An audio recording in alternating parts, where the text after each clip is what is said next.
Ya, setelah sekian banyak pengungkapan dan juga penangkapan kasus judi online, upaya apa lagi yang perlu dilakukan dan bagaimana kemudian untuk menyikapi dan mengatasi adanya backing dan juga gembong dari kasus kejahatan judi online? Kita akan membahas ya pemirsa malam hari ini bersama dengan sejumlah narasumber. Saya akan perkenalkan satu persatu. Ada Mas Raka, mantan pelaku judi online. Selamat malam Mas Raka. Sehat Mas? Alhamdulillah sehat. Alhamdulillah. Selain Mas Raka, ini di sebelah Mas Raka juga sudah hadir ada Ibu Hanifah Hasna selaku kriminolog. Selamat malam. Selamat malam, Mbak. Sehat Ibu? Alhamdulillah. Alhamdulillah. Di sebelah Bu Hanifah ini ada Irjen Pol Purnawirawan Arianto Sutadi, Penasehat Kapolri. Selamat malam Pak Arianto. Selamat malam, Mbak. Sehat Pak? Alhamdulillah. Alhamdulillah sehat. Selain ketiga narasumber kita pemirsa, kami juga akan menyapa narasumber melalui sambungan virtual Zoom. Ada Pak Khoirul Anam, anggota Kompolnas. Selamat malam Pak Khoirul. Malam semuanya, sehat selalu. Baik, sebelum kita memulai diskusi kita bersama dengan sejumlah narasumber pemirsa, belakangan sejumlah cerita korban judi online menjadi perhatian publik.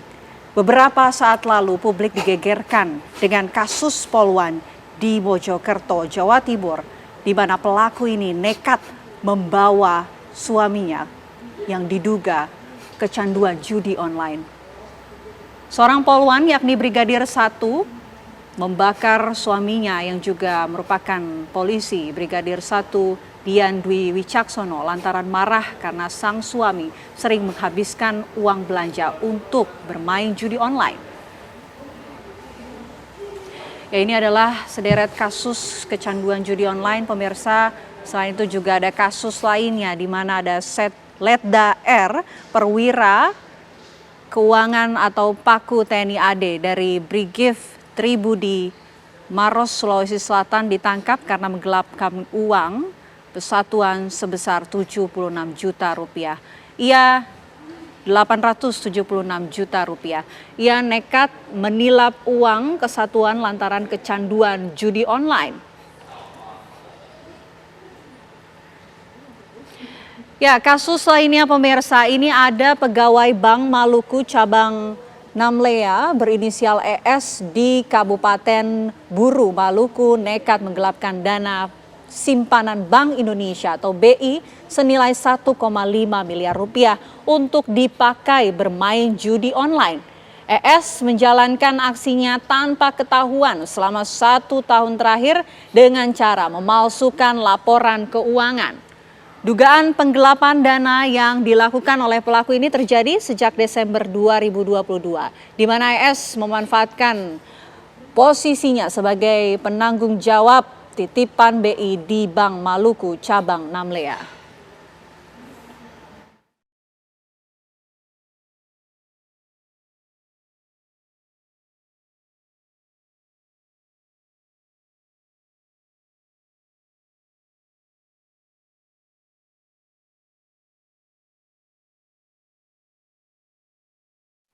Ya, kita akan mulai diskusi kita. Mungkin pertama saya mau mengawali untuk mendengarkan cerita dari Mas Raka selaku mantan pelaku judi online. Mas Raka, ini sejak tahun berapa kemudian Mas Raka mulai bermain judi online, Mas? Saya mulai itu awal tahun 2023.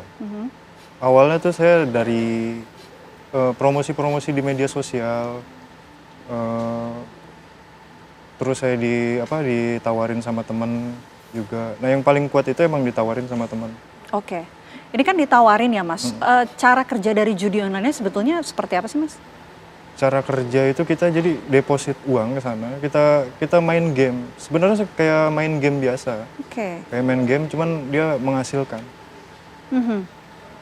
Jadi perbedaan antara game biasa apa, Mas? Kalau dari game online yang dimainkan oleh Mas Raka? Perbedaannya tuh kita pakai uang, itu aja bedanya. Oke, baik. Apa yang kemudian membuat Mas Raka kemudian tertarik bermain selama kurang lebih 1 tahun begitu? Karena sempat menang. Awalnya emang kemenangan yang saya dapat tuh kemenangan, makanya saya tertarik untuk muter uang lagi. Okay. Karena saya masukin uang, saya deposit uang itu, saya menang sekitar 10 kali lipat awal. 10 kali lipat, iya. berapa nilainya? Awalnya saya masukin uang 7 juta dan saya menang 70 juta. Makanya saya tertarik untuk masukin lebih dan lebih. Oke. Tapi setelah untung tadi itu sampai 70 juta, bagaimana selanjutnya Mas Raka? Rugi. Rugi? Iya, saya cuma dapat kesempatan 2 kali rugi dan ambruk. Kan rugi nih Mas, Iya. apa yang Mas Raka lakukan selanjutnya? Saya nyari nyari uang lagi, nyari tambahan uang untuk saya mulai lagi gitu kan dari awal. Karena saya masih berpikir bahwa mungkin setelah ini saya menang. Oke, dengan cara apa Mas mencari tambahan uangnya? Saya pinjam keluarga, saya jual aset, saya gadaikan rumah. Jual rumah juga, Iya. secara total nilainya berapa Mas? Total keseluruhan kerugian saya Ya, 300. 300 juta rupiah. Iya. Oke. Kalau Mas Raka pada saat itu bekerja Mas? Kerja, saya finance. Pekerja finance. Iya. Lantas dengan kemudian mencari banyak pinjaman, begitu menjual rumah, pekerjaan sehari-hari Mas Raka seperti apa Mas? Pekerjaan lancar, cuman saya sempat juga pakai uang kantor gitu. Pakai uang kantor untuk ngelakuin itu. Pakai uang kantor. Iya. Berapa Mas? Sekitar 20. 20 juta. Iya. Sempat diperkarakan Mas Raka? Enggak, karena saya lama di sana dan saya terus terang ke mereka kondisi saya dan mereka prihatin, akhirnya dijadikan hutang. Oke. Mas, ini Anda kemudian mengambil kerugian dari pinjol kah? Enggak. Enggak. Dari mana Mas? Saya dagang. Dagang. Oke.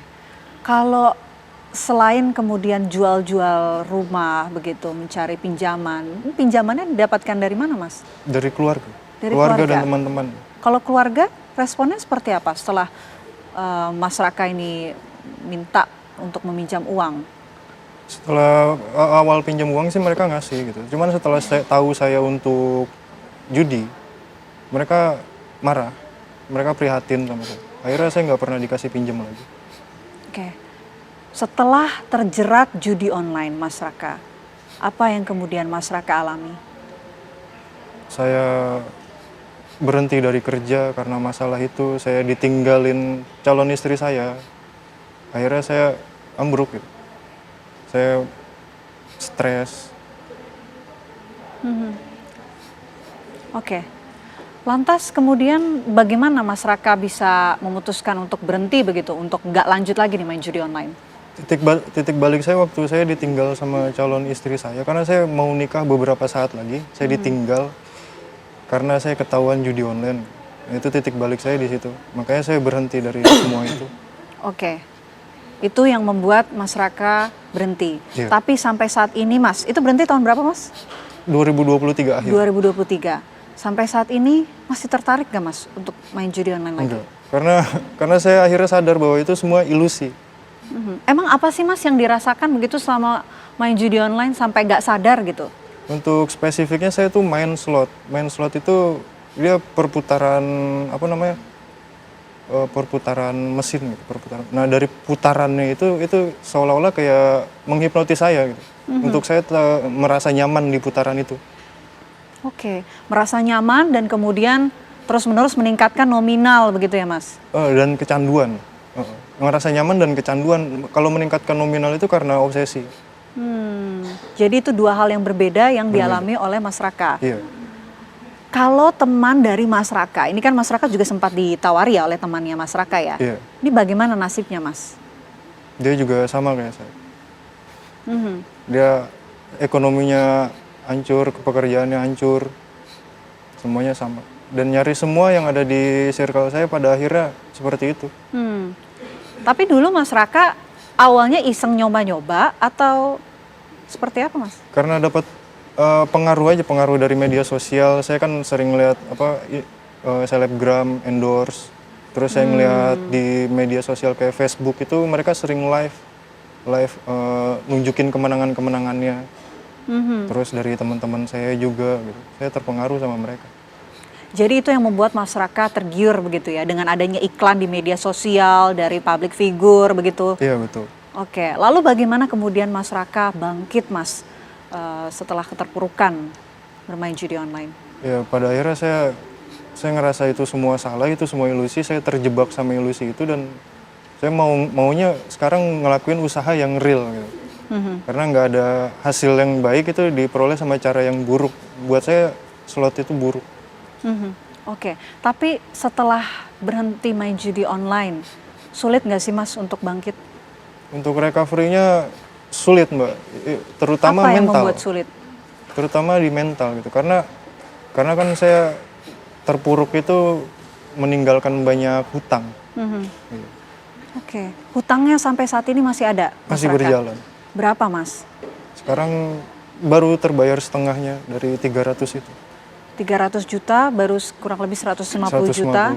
Bagaimana kemudian Mas Raka membayar dan menyicil hutangnya Mas Raka? Saya usaha untuk dagang, pada akhirnya saya cuma kembali ke dagang gitu. Saya ngandelin penghasilan dari berdagang itu. Ada nggak sih penyesalan Mas Raka? Penyesalan ada, cuma ya udah lewat juga, udah terjadi. Andai saya dulu nggak tergiur untuk mendapatkan hasil yang lebih dari itu, mungkin saya nggak akan seperti ini. Tapi begini Mas, untuk judi online atau game online yang tadi sempat Mas Raka sampaikan ya, bagaimana kemudian Mas Raka memastikan bahwa ini terpercaya begitu dan yakin bahwa keuntungan ini bisa didapatkan lagi setelah sempat menang satu kali? Karena mereka punya pola. Polanya apa? Setiap setelah kita kalah kita menang. Kebanyakan saya tahu mungkin itu mitos dari teman-teman saya. Setiap kita kalah itu kita menang pasti. Makanya saya ngerasa bahwa saya dikasih kesempatan kalah untuk menang. Gitu. Oke. Dan itu uang keuntungannya bisa langsung diambil dan juga dinikmati begitu ya Mas ya? Iya langsung. Oke. Baik. Itu dari Mas Raka. Sekarang saya mau ke Bu Hanifah ya. Bu Hanifah, mendengar cerita dari Mas Raka, salah satu mantan pelaku judi online yang sudah berhenti saat ini, dan mungkin banyak cerita-cerita lainnya. Apa sih yang sebetulnya membuat masyarakat masih terjerat dengan adanya judi online? Padahal sudah ketahuan begitu, ini hanya membuat terjerat sesaat saja begitu. Ya, baik, sebetulnya sudah dijelaskan sama Mas Raka ya, bahwa pertama itu karena ada kemudahan dalam berinternet. Terus semua orang mengakses, semua orang diiming-imingi. Jadi agresif sekali itu iklannya gitu. Ketika iklan itu agresif, terus menunjukkan kehidupan yang hedon, siapa yang nggak kepengen? Ya, akhirnya mereka mengikuti itu. Padahal dengan dia sudah mengikuti itu, yang kena kan wiring system. Jadi ada bagian otaknya yang rusak sehingga dia jadi adiksi. Nah, ketika adiksi, dia sudah tidak bisa menghentikan karena dopaminnya keluar terus. Dia ingin mencapai kesenangan-kesenangan baru. Nah, kesenangan-kesenangan baru itu membutuhkan modal yang besar. Untung Mas Raka ini bisa menghentikan di 1 tahun pertama dia terjerat. Jadi adiksinya masih 1 tahun dan dia ada titik balik untuk membuat dia baik. Tapi yang lain, karena ketika dia sudah kecanduan judi online, yang terpengaruh secara sosial, finansial, mental, seperti yang disampaikan Mas Raka, mentalnya kena. Secara sosial pasti dia dijauhi sama orang, karena ngutang aja sekarang udah nggak bisa, ya kan? Finansial, kalau sudah berkeluarga itu biasanya terjadi kekerasan dalam rumah tangga, karena dia akan menjual semua aset yang ada di rumah. Terus dalam kondisi mental yang buruk, dia akan menjadi pribadi yang agresif, sehingga dia cepat sekali menyerang, dia cepat sekali marah, dan dia tidak bisa menjadi pribadi yang baik di rumah itu. Nah, tidak jarang terjadi kekerasan dalam rumah tangga, bahkan pembunuhan atau bunuh diri ketika dia sudah tidak bisa menyelesaikan permasalahan itu. Nah, ini kan dampak secara jangka panjang kan menjadi besar, kecuali Mas Raka untuk orang-orang yang cepat untuk sadar gitu, walaupun dengan kerugian yang luar biasa. Seperti itu. Oke, baik. Setelah pengungkapan dan juga penangkapan dari kasus judi online ini, upaya apa sebetulnya yang perlu diperbaiki dan juga ditingkatkan oleh pihak kepolisian? Tapi dijawab nanti Pak Arianto usai jeda. Kami jeda terlebih dahulu pemirsa. Apa kabar Indonesia Malam akan kembali sesaat lagi untuk Anda. Setelah sekian banyak penangkapan dan juga pengungkapan kasus judi online, upaya apa yang perlu diperbaiki, Pak Arianto? Sangat masif. Yang berbagi semua lini harus diperbaiki. Karena apa? Judi online yang kita hadapi ini ibarat saya katakan ya, ibarat kita menghadapi tsunami dan kemudian kita tuh menolaknya itu kita hanya memperbaiki mesin-mesin di kapal kecil kita. Oke. penangkapan yang saat oleh Polda Metro, kemudian take down daripada Menkominfo yang ribuan itu tadi, itu baru sebagian kecil saja untuk menangkis tsunami yang sangat besar. Mestinya ya, kalau kita mau bertanya apakah sudah efektif atau belum itu ya, itu misalnya gini, Polda Metro, polisi sudah menangkap judi sekian orang, dari berapa yang belum tertangkap. Nah itu baru kelihatan itu apakah dia sudah banyak bekerja. Kominfo juga gitu, sudah take down sekian ribu, 7.000, dari berapa ribu, ratus ribu yang masih ada. Bisa menyita sekian miliar dari berapa triliun yang dikuasai oleh bandar dan sebagainya. Nah, caranya adalah menurut hemat saya, judi itu memberantasnya ada 3 tahap. Dari pembinaan, kemudian pencegahan sampai penindakan. Pembinaan itu adalah menyadarkan para korban-korban itu supaya tidak mudah tergiur. Itu salah satu ya, pakai literasi. Tapi ada juga kemarin yang ditempuh oleh di Sulteng itu ya, untuk mencegah supaya tidak jadi korban itu ya. Itu pegawai negeri diancam, kalau kamu sampai ketahuan di HP-nya ikut di dalam itu, akan tidak dinaikkan pangkatnya dan sebagainya gitu. Ada lagi TNI katanya, kalau sampai ada anggotanya ada judi online di HP-nya, langsung dilakukan penindakan. Sama juga polisi. Menurut hemat saya, Pak Kapolri mengatakan saya akan melarang anggota saya judi. Mestinya itu cek saja semua anggota itu, kalau apel dicek tuh, ada nggak dia terlibat dalam judi apa enggak. Seperti kita dulu lakukan di dalam narkoba ya, apel mendadak dicek kena positif berarti dia ditindak. Itu dari pembinaan ya. Kalau untuk pencegahan itu adalah bagaimana caranya supaya sampai tidak terjadi permainan itu, yaitu izin yang penggunaan digital, pokoknya asalkan isinya mengandung suatu ini ya, mengandung judi itu, ya otomatis di take down aja, nggak usah dibuktikan di pengadilan. Itu sudah satu paket dengan pengeluaran izin bahwa kita boleh pakai digital dan sebagainya, tetapi kalau ada konten yang isinya ini, maka tanpa harus pembuktian disidangkan, langsung saja di take down. Itu menambah. Dan kemudian peraturan-peraturan yang melemah, menurut hemat saya sekarang ini, peraturan yang lemah adalah proses untuk menindak perjudian itu. Sekarang prosesnya masih cara kuno, yaitu pakai due process law, ya, yang apa itu pakai harus ini pembuktian, harus ini panjang lebar itu, sehingga apa? Kalau kita nangkap satu kasus itu paling cepat 3 bulan baru bisa disidangkan. Baik. Kalau itu tadi take down tadi, sekali tepok kan udah ribuan lalat mati. Gitu kan. Nah, kalau untuk terakhir untuk penegakan hukum untuk polisi, tolong dikasih ini ya, spesifik penindakan judi ini kayak model kayak tilang itu aja. Jadi polisi nggak perlu lagi nangkap bandar itu ya, kemudian harus dibuktikan bagaimana surat perintah perindiknya, nggak usah. Mestinya langsung begitu ini terindikasi gini, ini jadi tersangka dan karena orangnya lari maka hartanya bisa saya sita itu, gitu. Dengan cara yang praktis gitulah, itu mungkin ya baru bisa menahan judi online yang menurut saya ini sudah musuh negara ya. Jadi semua aparatur negara maupun semua warga negara ikut serta memeranginya dengan tidak salah menyalahkan. Saya ingatkan ya, penjudi itu hebat sekali ini ya. Dia semua ini dia lakukan. Bagaimana promosi, bagaimana mendekati pejabat supaya dia mengeluarkan aturan yang menguntungkan dirinya sendiri, supaya dia tidak ditindak. Itu sudah modus daripada penjudi. Nah ini harus kita sadari, jangan sampai kita saling salah menyalahkan, wah ini kamu nggak bisa apa-apa ini gini. Kira-kira begitu. Ya, menarik ya yang disampaikan oleh Pak Arianto, penanganan ini masih menggunakan metode kuno begitu. Mungkin bisa langsung ditanggapi Pak Hairul Anam, bagaimana kemudian sepak terjang penanganan dari kasus judi online sejauh ini? Iya, kami setuju dengan pikiran yang maju ya untuk menangani judi online ini. Karena memang kalau berdasarkan data-data yang ada, ini kan memang sangat serius. Misalnya ya, ada satu riset yang dilakukan oleh teman-teman Populix misalnya, itu data sampai bulan Mei tahun 2024, sebenarnya ya Kemeninfo itu 1,9 juta sudah diblokir. Ya, terus polisi sudah menangkap mentersangkakan orang 1.158. Ini belum ngomong soal rekening, transaksi dan sebagainya yang katanya PPATK itu sampai ratusan triliun. Nah, dengan fenomena kayak begini, saya harap memang tindakan yang dilakukan oleh PMJ ya, Polda Metro Jaya dan Komdigi saat ini yang sangat terbuka ya yang sangat kooperatif untuk membuka dan membongkar semua kejahatan judi online ini harus kita dukung. Lah pertanyaannya begini sebenarnya, seberapa kuat kita? Kalau lihat data, ini kan data dikelola sejak tahun 2018 sampai 2023 baru di launching riset ini Juli kemarin. Lah kita bisa melihat anatominya sebenarnya. Ini kok terus menerus gitu. Lah oleh karenanya apa yang diupayakan oleh Komdigi maupun oleh kepolisian itu harus terus menerus juga. Betul, tidak hanya di lini penegakan, tapi di semua lini, ya. Dan tantangannya semakin lama semakin berat. Misalnya, saya kira tidak cukup menangkap orang-orang yang di lapangan, karena ini menggunakan teknologi yang cukup canggih.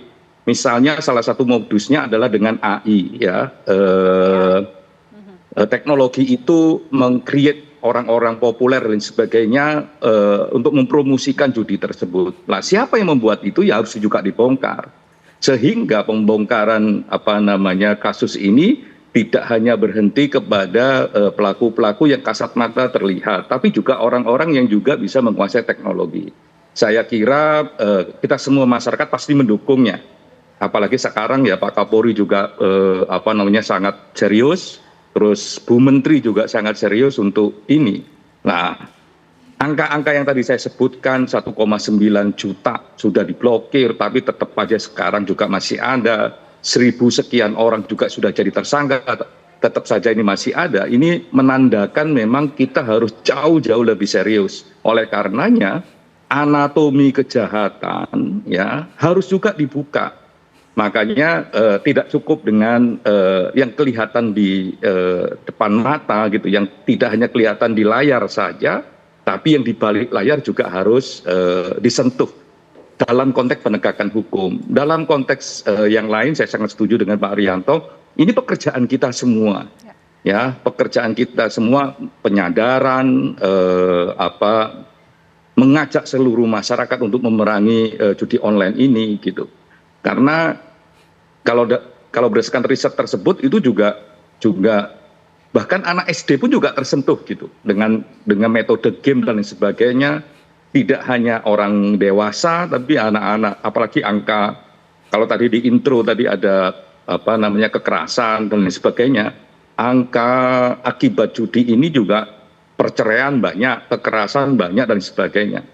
Jadi semua lini harus bergerak. Nah, karena kami Kompolnas, kami memang mendukung sekali Pak Kapolri dengan jajarannya untuk sangat serius melakukan penegakan hukum untuk memberantas ini, tapi memang harus transparan, profesional. Karena berdasarkan data yang ada sudah 1.100 sekian orang jadi tersangka, tapi ini kasus kok terus berjalan begitu. Di mana sisi yang harus diperkuat untuk memberantas judi online ini, gitu. Nah, oleh karenanya anatomi kejahatannya harus ditelusurin.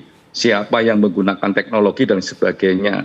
Dan kami mendukung kerjasama yang sangat baik antara Komdigi sama kepolisian untuk membongkar ini. Karena masuk semua lini, termasuk kalau dalam data ini masuk ke situs-situs pendidikan, ya, ke situs-situs pendidikan, terus juga pakai teknologi AI sehingga seolah-olah didukung oleh semua orang, termasuk public figure yang baik-baik, misalnya begitu. Baik, semua harus bekerja sama ya. Tentu menjadi pertanyaan juga bagaimana agar masyarakat ini kemudian tidak terjerat dengan adanya judi online ini. Mungkin kita akan bahas lengkapnya sesaat lagi pemirsa. Tetaplah bersama kami di Apa Kabar Indonesia Malam. Anda kembali di Apa Kabar Indonesia Malam. Kita lanjutkan dialog diskusi kita malam hari ini. Menarik kalau tadi yang disampaikan oleh Kompolnas Pak Hoirul Anam mengenai adanya kerjasama yang harus dilakukan oleh semua lini termasuk dengan masyarakat. Lantas bagaimana kemudian, apa yang harus dilakukan agar masyarakat ini terjerat judi online? Bu Hanifah mungkin bisa ditanggapi, pendekatan apa yang bisa dilakukan agar masyarakat tidak terjerat judi online? Baik, sebetulnya begini, karena mereka tuh melakukan pendekatan lewat media dan semua orang sudah menggunakan media sampai termasuk anak-anak kecil gitu ya. Jadi anak-anak kecil yang main game itu mereka nggak paham kalau dia tuh sekarang sedang terjerat arahnya ke judi online. Berarti kan pemerintah harus bisa, ini kalau boleh ngomong harus nih ya, harus memberikan edukasi dari sisi itu. Masalahnya adalah edukasi itu menarik nggak? Karena kalau dibandingkan dengan ajakan untuk melakukan judi online sebegitu menariknya, artinya ini kan harus lebih menarik. Ya. Itu dari media. Kalau tadi disampaikan oleh Bapak, untuk karyawan atau di lembaga-lembaga tertentu, ketika ketahuan dia akan mendapatkan punishment tertentu. Bagaimana dengan anak-anak ini? Berarti kan harus ada edukasi ke sekolah, masuk ke kurikulum, sehingga mereka tahu bahayanya ini seperti apa. Fokusnya adalah ini mengganggu kesehatan mental, secara sosial, finansial, dan mereka harus tahu gitu ya. Jadi kalau bisa menghadirkan orang-orang yang sudah pernah mengalami kegagalan, kerugian, ke situ ke anak-anak SMA, sehingga mereka paham, oh seperti ini loh kondisinya ketika aku nanti akan kalah, ini loh pelaku utamanya. Kalau mereka sedang mengalami euforia, mereka mengalami kemenangan, ada loh orang yang kalah begitu ya. Jadi kondisi-kondisi seperti ini yang harus dipersiapkan, karena di negara kita punten-punten, kalau kata Bapak kan nggak boleh menyalahkan, seneng banget memadamkan api gitu loh. Lupa ketika api ini dinyalakan akan membakar siapa. Ya. Jadi ketika semua sudah terbakar, semua banyak korban, baru kita kebingungan bagaimana cara memadamkannya. Sementara korbannya sudah sekian banyak dan secara mental mereka sudah mengalami kerusakan. Mau kemana gitu? Gak ada panti rehabilitasi. Rehabilitasi untuk narkoba ada. Kalau rehabilitasi untuk judi online bagaimana? Ada apa enggak? Sementara mereka sudah adiksi, dan adiksinya yang dirusak otaknya sama dengan adiksi narkoba. Ketika ada kebebasan menggunakan internet, yang pertama tadi itu judi online, pornografi, berarti kan banyak hal yang sebetulnya sudah teridentifikasi ketika internet itu tidak dibatasi. Jadi itu yang harus dilakukan oleh pemerintah. Regulasi yang adaptif, kan seperti Bapak bilang tadi, nggak bisa ini kelamaan kalau menggunakan proses yang panjang gitu. Kalau ketahuan hukum, anak-anak juga seperti itu, mahasiswa juga seperti itu. Kalau ketahuan kau menggunakan, ya silakan kau mengundurkan diri, sehingga ada ketakutan di dalam proses ketika mereka melakukan kegiatan-kegiatan yang menyimpang tadi itu. Oke, jadi penting ya pencegahan, edukasi yang harus bisa dikemas menarik iklan-iklan yang ada di judi online. Orang tua bagaimana? Kan orang tua juga harus Peran orang tua mengedukasi. juga penting. Kan mereka harus melihat anaknya ini ada yang mencurigakan nggak dari dia mengkonsumsi atau mengakses internetnya. Bagaimana dengan pola tidurnya, bagaimana dengan kondisi keuangannya, bagaimana dengan kehidupan sosialnya. Ini kan sebetulnya yang paling tahu itu orang tua.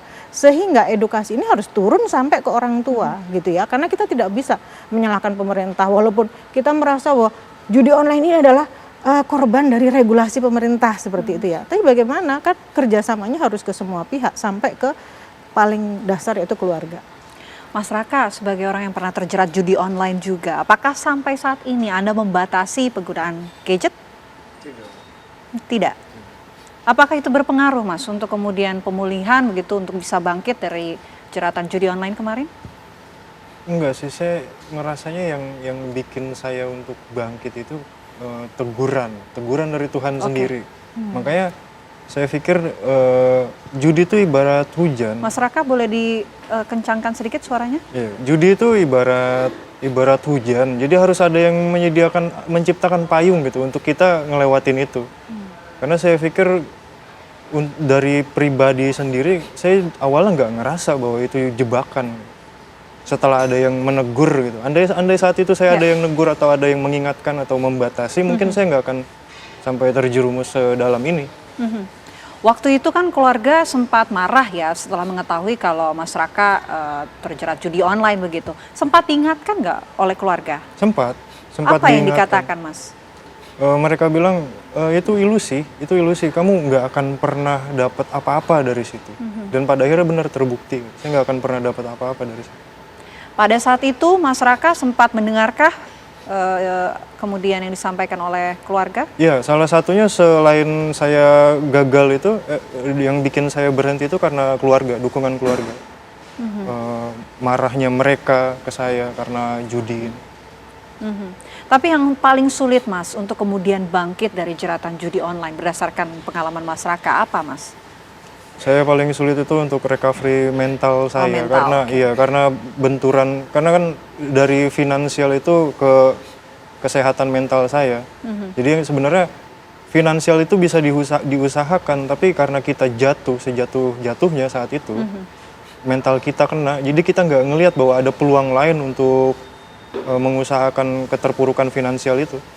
Mas Raka, Anda kan tidak membatasi penggunaan gadget Anda, sementara pada saat menggunakan gadget nih iklan-iklan game online maupun judi online ini masih bertebaran. Bagaimana Anda membatasi diri Anda?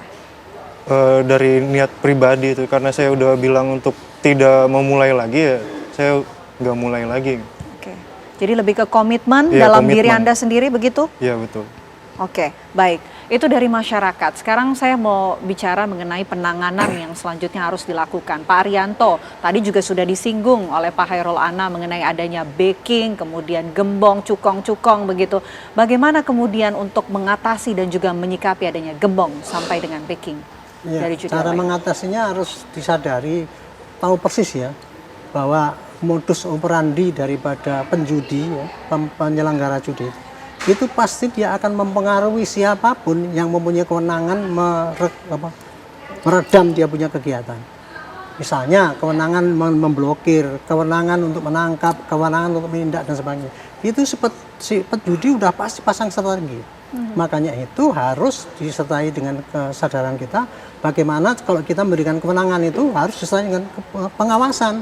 Pengawasan yang berimbang gitu. Karena makin besar kewenangan dikasihkan, makin mudah sekali diselewengkan dan menguntungkan diri orang itu, pejabat itu, sehingga pasti itu akan terjadi kalau pengawasannya tidak sekuat daripada kewenangan ataupun diskresi yang diberikan pada aparat itu sendiri gitu. Tapi ini harus dipahami betul ya bahwa itu memang penjudi itu kayak gitu modus operandinya, jangan itu disepelekan gitu. Jadi kita kan terkaget-kaget tuh, kok bisa tuh kemarin kayak gitu. Itu sudah kebiasaan di dalam dunia perjudian dari dulu itu Pak ya. Dari judi yang sangat sederhana saja, judi koprok itu. Dia kalau mau beroperasi dia mesti minta izin dulu sama penguasa, baru dia bisa. Nah, sama juga sekarang yang udah canggih seperti ini, dia mau beroperasi supaya tidak dia ditindak, ya dia akan dekati siapa aparat yang suka menindak itu untuk dipengaruhi sehingga dia bebas daripada pelanggaran, walaupun itu dalam aturan itu melanggar, tapi kan tidak ditindak sama orang yang punya kewenangan itu tadi. Jadi kesimpulan saya menurut hemat saya ya, apabila kita sadar bahwa segitu dahsyatnya ya modus operandi perjudian itu, maka tidak bisa dilakukan dengan itu gampang lah begini pasti beres, tangkap orang pasti bisa, itu salah besar.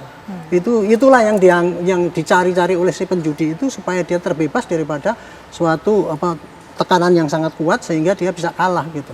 Oke. Itu saya jangan sampai kita tergalang dengan modus operandi penjudi itulah gitu. Satu lagi saya ingin ya, kita mesin ini sekarang itu mumpung lagi bergabung kita semangat itu saling sharing Bu. Saling sharing bagaimana cara-cara untuk menindak yang sifatnya teknis itu tadi.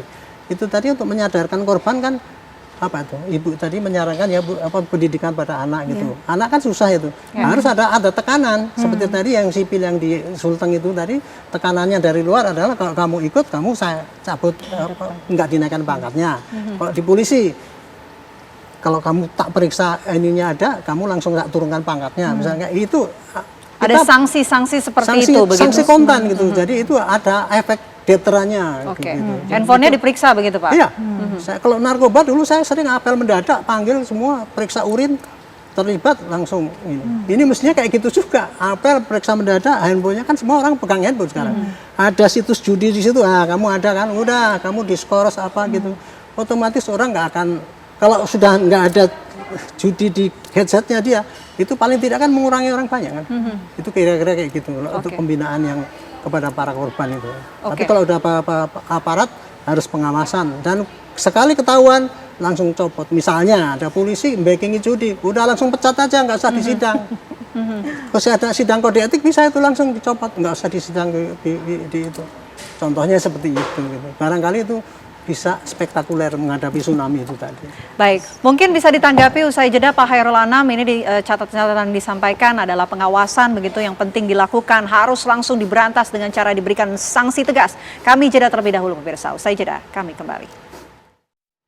Pemirsa, tak hanya membuat angka kriminalitas meningkat akibat judi, namun juga menyebabkan hancurnya sebuah maligai rumah tangga. Badan Statistik Nasional ini menemukan data yang cukup mengagetkan jika angka perceraian akibat judi online pada tahun 2023 tercatat sebanyak 1.572 kasus.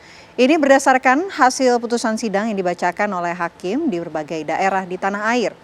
Jumlah perceraian ini meningkat sebanyak 142,59% dibandingkan perceraian akibat judi pada tahun 2020 yang hanya di angka 600 kasus.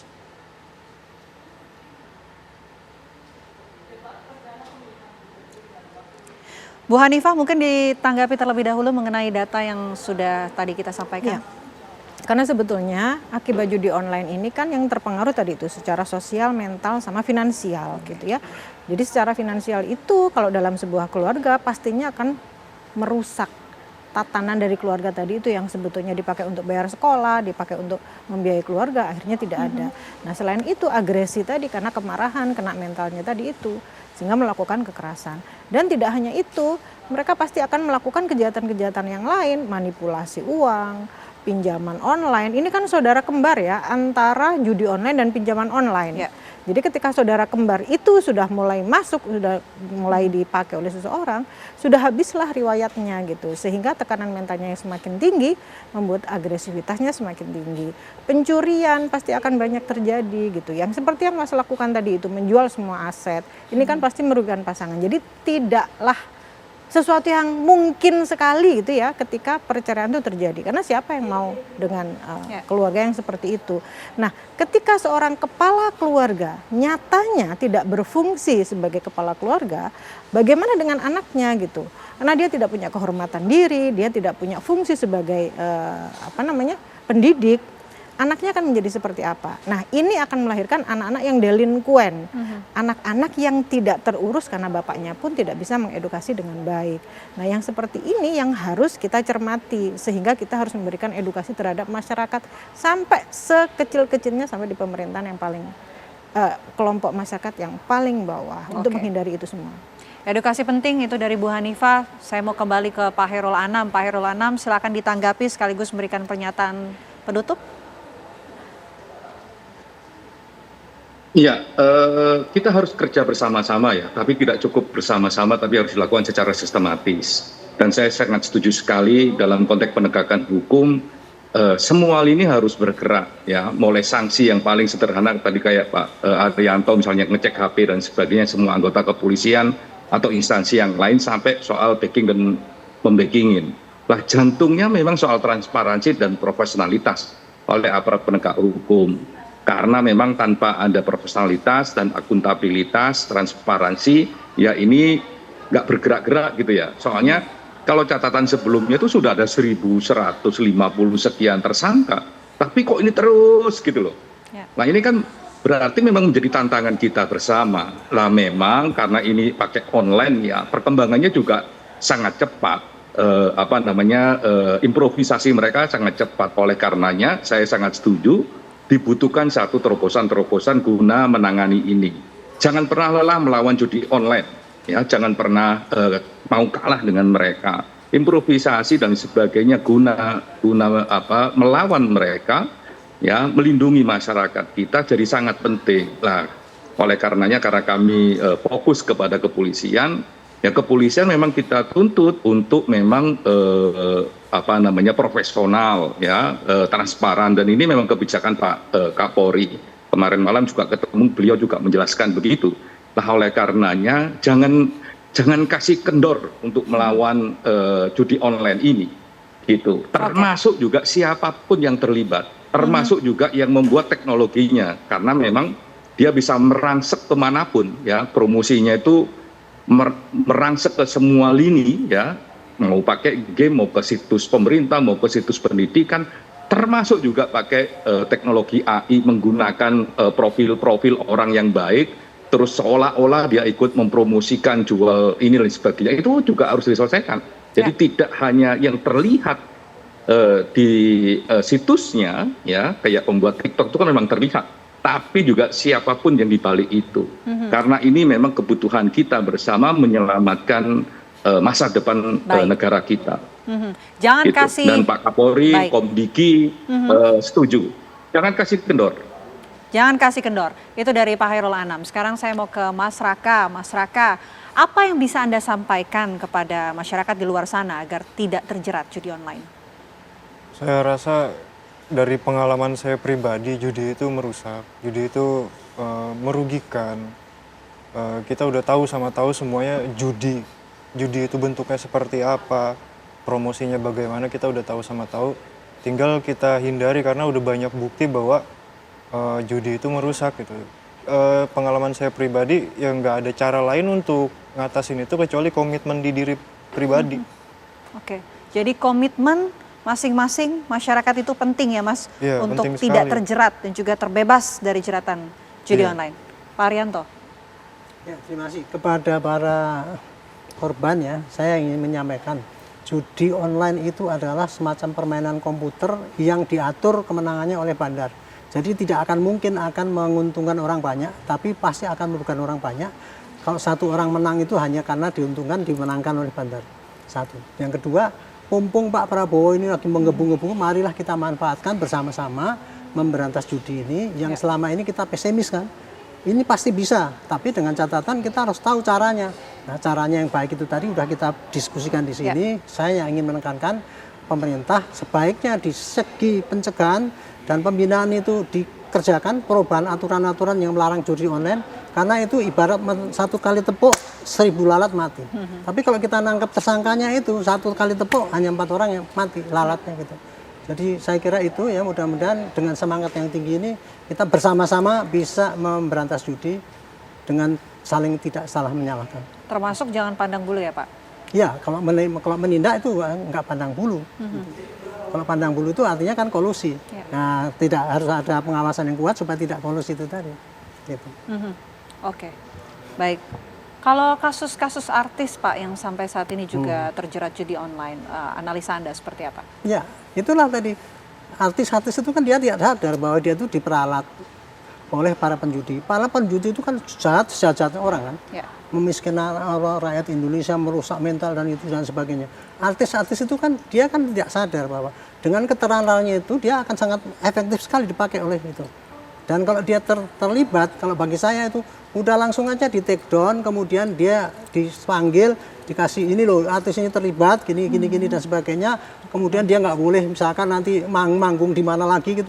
Caranya kayak gitu, jadi supaya apa itu efektif itu. Kalau cuman nggak harus itu nanti diproses di pengadilan itu makan waktu. Tapi kenakan sanksi kepada dia yang Sanksi sebatas cut off sosial begitu. Iya gitu. Jadi intinya semua tindakan itu harus ada efek deterannya sekaligus yang langsung tanpa harus merusak HAM dan sebagainya itu tadi. Baik, judi online ini PR kita semua, PR masyarakat, pemerintah dan semua lini. Terima kasih banyak Pak Arianto atas waktunya, terima kasih Bu Hanifah, terima kasih Mas Raka dan juga terima kasih Pak Hairul Anam atas waktunya di Apa Kabar Indonesia Malam. Selamat malam. Guna mengurangi sepak terjang para bandar judi online, pemerintah sudah melakukan pemblokiran 5.364 rekening yang tersebar di sejumlah bank. Namun pemirsa, pemerintah tidak menyebutkan berapa besar nilai yang dibukukan dari ribuan rekening bank ini. Hanya sejauh ini diyakini jika uang hasil judi online berasal dari pemain di tanah air yang kemudian ditransfer kembali ke sejumlah rekening yang berada di luar negeri. Di mana bandar besar dan juga pemain utama judi online ini berada, termasuk server yang kemudian digunakan oleh para bandar judi online. Ya, tidak hanya rekening, pemerintah juga sudah melakukan upaya pemblokiran situs judi online sejak Juli 2023 hingga bulan Mei 2024. Sebanyak 1.940.246 situs pemirsa. Namun bak cendawa di musim hujan, situs yang diblokir ini kembali aktif dan berlipat jumlahnya dengan nama yang berbeda dan juga alamat IP yang juga berubah-ubah. Nah, hal mencengangkan lainnya pemirsa adalah jumlah pemain bermain judi online di tanah air yang diidentifikasi sebanyak 32,2 juta orang. Para pemain ini berasal dari beragam kalangan, mulai dari pegawai, pelajar, mahasiswa, hingga ibu rumah tangga.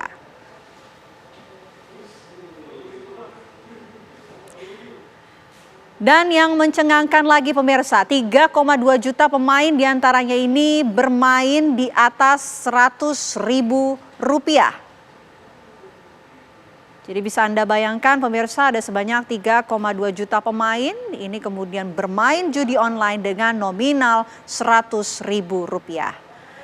Yang terbaru pemirsa, dalam rapat dengar pendapat dengan Komisi 3 DPR, Pusat Pelaporan dan Analisis Transaksi Keuangan atau PPATK mengatakan jika 7.000 transaksi judi online dilakukan juga anggota DPR RI dan juga pegawai Kesekretariatan Jenderal atau Setjen DPR. Dan jika ditarik lebih luas, transaksi judi online yang melibatkan wakil rakyat tingkat pusat dan juga daerah yang terlacak oleh PPATK ini ada sebanyak 63.000 transaksi. Belakangan, sejumlah cerita dari korban judi online ini menjadi perhatian publik. Beberapa saat lalu publik digegerkan dengan kasus seorang guru honorer wanita berusia 27 tahun di Kota Palangkaraya, Kalimantan Tengah berinisial DS yang juga harus berurusan dengan polisi akibat kecanduan bermain judi online. Untuk mendapatkan uang taruhan, ia tega menjual HP ibu dan menggunakan KTP adiknya sebagai agunan pinjaman online atau pinjol. Nah, akibat kecanduan judi online pemirsa, seorang karyawan minimarket ini juga nekat membawa kabur uang tokonya senilai 34 juta rupiah di perumahan Tirta Mandala, Kelurahan Sukamaju, Kecamatan Cilodong, Depok pada 22 Oktober 2023 lalu. Pelaku ini adalah karyawan yang sudah bekerja selama kurang lebih 3 tahun di toko tersebut. Nah, pegawai Bank Maluku di cabang Namlea berinisial ES di Kabupaten Buru, Maluku ini juga nekat menggelapkan dana simpanan Bank Indonesia atau BI senilai 1,5 miliar rupiah untuk dipakai bermain judi online. ES ini menjalankan aksinya tanpa ketahuan selama setahun terakhir dengan cara memalsukan laporan keuangan. Dugaan penggelapan dana yang dilakukan pelaku ini terjadi sejak Desember 2022, di mana ES ini memanfaatkan posisinya sebagai penanggung jawab kas titipan BI di Bank Maluku cabang Namlea.